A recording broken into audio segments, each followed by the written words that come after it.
So my question for you today is, are you sabotaging your progress on a guitar? I mean, are you like the Yamato that has a mission to beach itself on the shores of Okinawa and just die there, or like, Nancy Kerrigan and Tanya Harding just taking a baseball bat to the knees of your progress on the guitar? And you may not know what I'm talking about, and it may feel like I'm kind of scolding people in this video, but I'm not. I'm really trying to help you, and I'm trying to help myself too, because this is something that I deal with on a regular basis too. And it came up, or it keeps coming up, in a lot of the private lessons, video lessons I've been doing with students. And it's the idea that when you divide your time between so many things, that you're just not going to get really good in any one of them. And I've noticed that a lot with the students that I've been working with. And it's funny and really ironic, because when I ask them what they want to get good at, like in the initial lessons, they say something like, well, I really want to be able to play, well, it's two specific things. I want to be able to play like blues rock solos, but I also want to play fingerstyle stuff. Those things literally are what they say, probably on anybody that's having trouble focusing on something. And ironically enough, it sounds pretty familiar.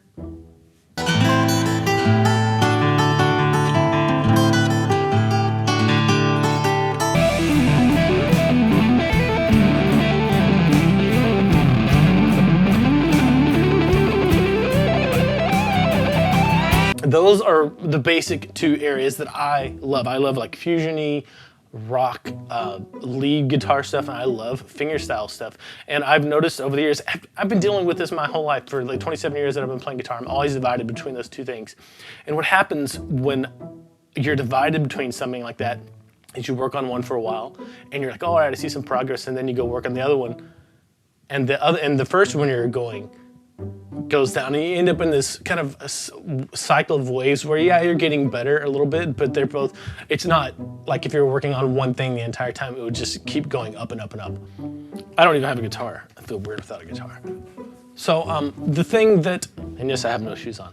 Don't judge me. And just like the Bible says, no man can serve two masters. You're either going to hate one and love the other, or love one and hate the other. And the second thing that kind of brought this on, besides the students that I've been interacting with on a regular basis, was a Rob Scallon video that I'd forgotten about. I've seen it a long time ago, but it was talking about, is being a well-rounded musician really the way to get better on guitar?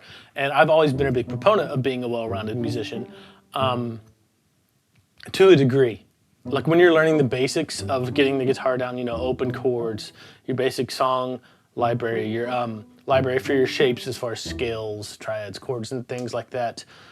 Technique, those types of things, yeah, you need to be a well-rounded musician, but once you get past a certain level, you really have to focus in on what it is that you want to get good at. Otherwise, you're going to be really divided, and it's not going to be as productive as you want. And let's face it, we're not all superheroes like Guthrie Govan or Monty Montgomery or Andy Woods, who can play, it seems like they can play anything they want at any time. Most of us have to put in a lot of time to really get good at something, and a lot of focus, especially if like being a musician isn't your 9-to-5 job. If that's just your favorite hobby, then not only that, the fact that we're not superhuman freaks or heroes like they are, but we all have a limited amount of time that we can invest into the guitar. And when you invest that time and it's really scattered over a lot of different things, it can be really frustrating to not see the progress you want in any of those things.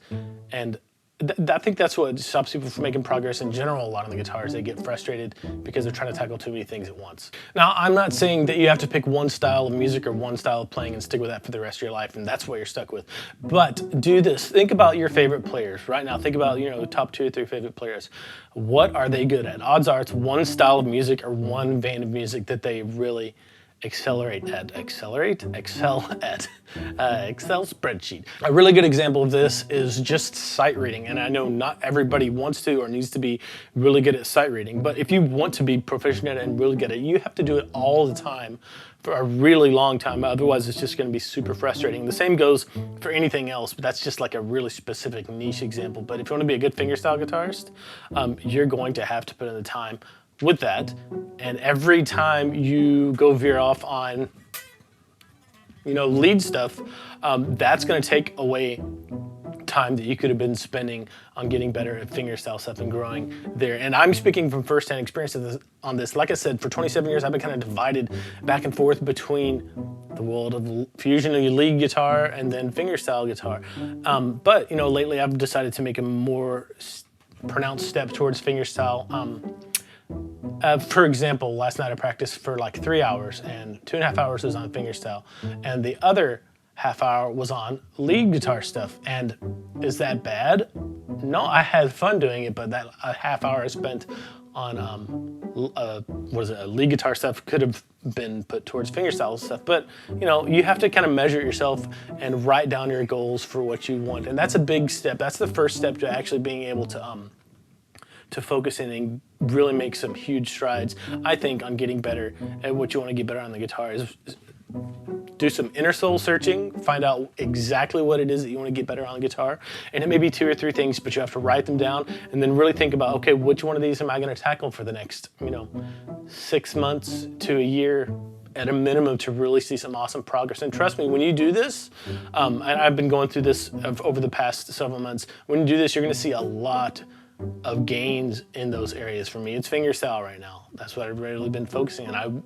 Part of me wishes I would have done that for the past, my whole life. I'd be a much better fingerstyle guitar player right now than I am. But at the same time, I probably wouldn't have had as much fun because I just love playing lead guitar too. Now, a big area or thing to think about that'll help you determine what to focus on is what opportunities do you have in front of you for your playing. For example, I just met up with a friend of mine this past week who has an opportunity to play in a blues rock band. And he's actually torn between blues, rock, improv kind of stuff and fingerstyle stuff as well. But he has this opportunity with this band, so he's focusing on blues, rock, lead stuff for the next while in his life, and he's putting the finger stuff to the side. Me, on the other hand, I have opportunities to play with my wife a lot, and I love doing YouTube videos for fingerstyle stuff. So that's the opportunity I have in front of me, so that's what I'm gonna focus on. So my challenge for you for this video is to sit down, do that soul searching, write down 2 or 3 things that you really want to get good on guitar, and pick one for the next 3 months. Start out with just 3 months. It's not too terribly long of a commitment. And just notice how much you improve as opposed to, whatever other practice routine you've been kind of focusing on. You're not stuck with it after a few weeks. If you're like, I'd really rather focus on this other area, change it to that. But, try to stick with it once you've locked in what it is you want to get good at. Don't forget to like and subscribe for more weekly guitar videos. You can also head over to natesavage.com to sign up for email updates. And if you need help with anything on the guitar, you can schedule a private one-on-one video lesson with me there too.